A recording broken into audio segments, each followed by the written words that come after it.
ഞങ്ങളുടെ ഇത്തവണത്തെ വെഡ്ഡിങ് ആനിവേഴ്സറിക്ക് കൂർഗിലേക്കാണ് പോയത്. 2 ഡേയ്സ് സ്റ്റേയിൽ ഫസ്റ്റ് ഡേ സ്റ്റേ ചെയ്ത് അമൻവന റിസോർട്ടിലായിരുന്നു കേട്ടോ. കൂർഗിൽ പോയാൽ പിന്നെ 2 വാക്ക് കൂർഗിനെ പറ്റി പറയണല്ലോ. വയനാട്ടിൽ താമസിക്കുന്നത് കൊണ്ട് തന്നെ വലിയൊരു ഡിഫറൻസ് ഒന്നും ഞങ്ങൾക്ക് ഫീൽ ചെയ്തില്ല കേട്ടോ. വെതർ ആൻഡ് ലാൻഡ്സ്കേപ്പ് ഒക്കെ ഓൾമോസ്റ്റ് സെയിം. പിന്നെ വയനാടിനേക്കാൾ കാപ്പിത്തോട്ടം കുറച്ചുകൂടി കാണാമെന്ന ഡിഫറൻസ് മാത്രം. പിന്നെ എനിക്ക് ഏറ്റവും ഇഷ്ടപ്പെട്ടത് ഈ ട്രെക്കിംഗ് ആണ്. റിസോർട്ടിൽ ചെക്ക് ഇൻ ചെയ്തപ്പോൾ തന്നെ അവർ ഈവനിങ്ങുള്ളിൽ ട്രെക്കിങ്ങിനെ പറ്റി പറഞ്ഞിരുന്നു. ബട്ട് അപ്പോൾ എന്തോ പോകാൻ തോന്നിയില്ല. പിന്നെ റിസോർട്ടിൻ്റെ ഒരു ഭാഗത്തുള്ള കാടും അരുവിയും ഒക്കെ കണ്ടപ്പോൾ ഭയങ്കര ഇഷ്ടം തോന്നി. അപ്പോഴേക്ക് അവിടെ ഗൈഡും ട്രെക്കിങ്ങിന് റെഡിയായി കുട്ടികളടക്കം ഒരു 8-10 പേരും അങ്ങെത്തി.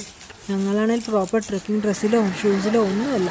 ബാക്കി എല്ലാവരും സെറ്റായിട്ടാണ് വന്നത്. ബട്ട് ഞങ്ങൾ അധികമൊന്നും ചിന്തിച്ചില്ല കേട്ടോ, അവരൊപ്പം അങ്ങ് കൂടി. എൻ്റെ ഫസ്റ്റ് ട്രെക്കിംഗ് എക്സ്പീരിയൻസ് ആയിരുന്നു കേട്ടോ. പോണ വഴിയൊക്കെ ഭയങ്കര റിസ്ക്കുള്ള വഴിയെന്നൊന്നും പറയാൻ പറ്റില്ല.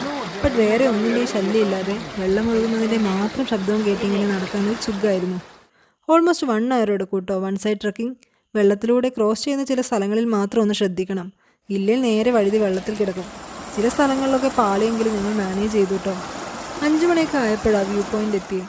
എന്നിട്ടും നല്ല വെയിലായിരുന്നു. ബട്ട് അവിടുത്തെ വ്യൂ ഒരു രക്ഷയില്ലായിരുന്നു. സമ്മർ ആയതുകൊണ്ട് വെള്ളം കമ്പാരിറ്റീവ്ലി കുറവാണ്. ബട്ട് മഴക്കാലത്ത് അങ്ങോട്ടേക്ക് എൻട്രി ഇല്ലയെന്നാണ് തോന്നുന്നത്. പിന്നെ കുറേ ഫോട്ടോസ് ആൻഡ് വീഡിയോസൊക്കെ എടുത്ത് ഓൾമോസ്റ്റ് 30 മിനിറ്റ്സ് അവിടെ സ്പെൻഡ് ചെയ്തു. കുറേ വെള്ളത്തിലും കളിച്ചു.